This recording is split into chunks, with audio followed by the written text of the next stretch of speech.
नमस्कार मित्रों, खेल और खिलाड़ियों की आवाज़ खेल पथ में आपका हार्दिक स्वागत है। दोस्तों, उत्तर प्रदेश की जानी मानी महिला पहलवान अर्जुन अवार्डी तथा लक्ष्मीबाई अवार्ड से सम्मानित दिव्या काकरान डोप टेस्ट में पकड़ी गई हैं। उन पर 4 साल का प्रतिबंध लग सकता है। दिव्या काकरान फिलवक्त नोएडा में नायब तहसीलदार के पद पर कार्यरत हैं।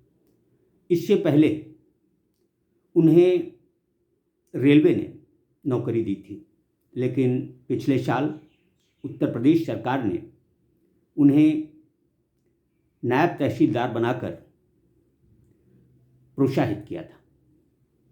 Divya Kakran Commonwealth games, Asiad, विश्व चैंपियनशिप में पदक जीतने वाली महिला पहलवान हैं।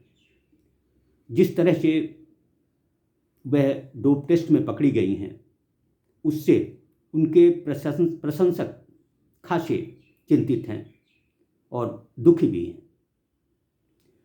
दरअसल जिस तरह से दिव्या काकरान को शक्तिवर्धक दवाएं लेने के कारण नाडा ने उनका सैंपल लिया और इसमें डोपिंग की पुष्टि हुई, वह पॉजिटिव पाई गई। उसके चलते उन पर प्रतिबंध लगाया गया। देखा जाए तो सवाल एक सबसे बड़ा जो है वो ये है कि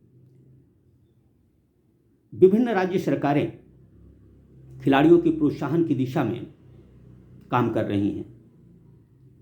राज्य सरकारें खिलाड़ियों के उत्कृष्ट प्रदर्शन पर न केवल उन्हें आर्थिक मदद देती हैं, बल्कि नौकरी का तोहफा भी प्रदान करती हैं। अब सवाल ये उठता है कि यदि ऐसे खिलाड़ी डोप टेस्ट में पकड़े जाते हैं तो क्या उनसे नौकरी वापस ले लेनी चाहिए, दिया गया पैसा वापस ले लिया जाना चाहिए? यह सबसे बड़ा सवाल है। देखा जाए तो दिव्या काकरान का परिवार फिलवक्त दिल्ली में रहने लगा है। उनकी शादी पिछले ही साल मेरठ में हुई थी। दिव्या काकरान का डोपिंग में पकड़ा जाना काफ़ी चिंता की बात है, क्योंकि वही उत्तर प्रदेश के गौरव को 4 चांद लगा रही थी। जिस तरह से वह डोप टेस्ट में पकड़ी गई हैं, उन पर प्रतिबंध 4 साल का लगने की संभावना है। ऐसे में एक सवाल यह भी उठता है कि क्या उनकी नौकरी जाएगी? क्या नायब तहसीलदार पद उनसे छीना जाएगा? जो भी हो, जिस तरह से हमारे देश के खिलाड़ी सफलता के लिए शॉर्टकट का रास्ता अपना रहे हैं, शक्तिवर्धक दवाएं लेकर अपने प्रदर्शन में निखार लाने की कोशिश कर रहे हैं और पकड़े भी जा रहे हैं, इससे न केवल हमारे देश की दुनिया भर में किरकिरी हो रही है, बल्कि हम एक तरफ खेलों में सर्वशक्तिमान का बनने का सपना देख रहे हैं, तो दूसरी तरफ हमारे खिलाड़ी शक्तिवर्धक दवाएं लेकर देश की प्रतिष्ठा को धूमिल कर रहे हैं। यह कोई पहला और आखिरी मामला नहीं है। भारत डोपिंग के मामले में दुनिया में दूसरे नंबर पर है। इसी से आप अंदाज़ा लगा सकते हैं कि हमारे खिलाड़ी कितने बेईमान हैं। चौंकाने वाली बात तो यह है कि सीनियर्स खिलाड़ी ही नहीं, जूनियर खिलाड़ी, यहाँ तक कि 12 साल का बच्चा भी डोप टेस्ट में पकड़ा जाना निस्संदेह भारत के लिए चिंता की बात होनी चाहिए। जो भी हो, दिव्या काकरान के इस मामले ने एक विवाद को जन्म दे दिया है। हर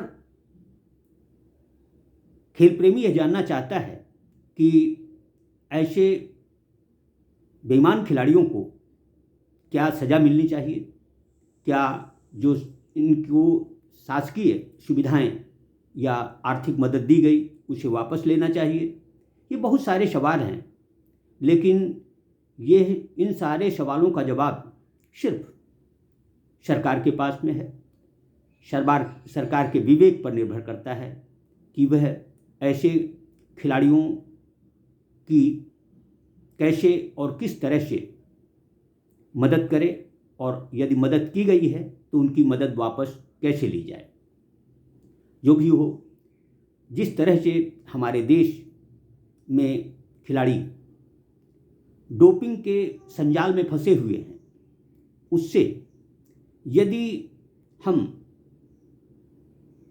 अभी से जागृत नहीं हुए, खिलाड़ियों को डोपिंग से नहीं बचाया गया, तो सच मानिए एक दिन ऐसा भी आ सकता है जब हमें विश्व खेल बिरादर से ही बेदखल होना पड़े। एक तरफ देश के प्रधानमंत्री नरेंद्र मोदी ओलंपिक की मेजबानी करने को उतावले हैं, तो दूसरी तरफ हमारे खिलाड़ी शक्तिवर्धक दवाएं लेकर अपने प्रदर्शन को चमकाना चाहते हैं और आर्थिक मदद के सहारे अपने कैरियर को नया मुकाम देना चाहते हैं, जो कि सरासर गलत है। खेल भावना से होने चाहिए। खिलाड़ी कितना भी बड़ा क्यों न हो, उसे गुनाहों से बचना चाहिए।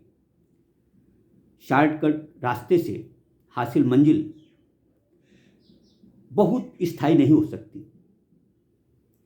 अब देखना ये है कि दिव्या काकरान इस मामले में क्या कदम उठाती हैं। वैसे अब यदि वह पहलवानी छोड़ भी देंगी, तब भी उन्हें शायद ही किसी तरह की दिक्कत हो। जो भी हो, प्रदेश के खिलाड़ियों का डोपिंग में पकड़ा जाना तथा सरकार द्वारा उन्हें हर तरह की सुविधाएं देना कहीं से भी उचित नहीं कहा जा सकता। जो भी हो, मामला बहुत पेचीदा है। अब सरकार को यह निर्णय लेना होगा, सिर्फ उत्तर प्रदेश सरकार नहीं, केंद्र सरकार को भी। यदि डोपिंग से खिलाड़ियों को बचाना है तो केंद्र सरकार को ही नहीं, राज्य सरकारों को भी कुछ कठोर निर्णय लेने होंगे, वरना यह डोपिंग का डंक भारतीय प्रतिष्ठा को तार तार कर देगा। जय हिंद, जय भारत।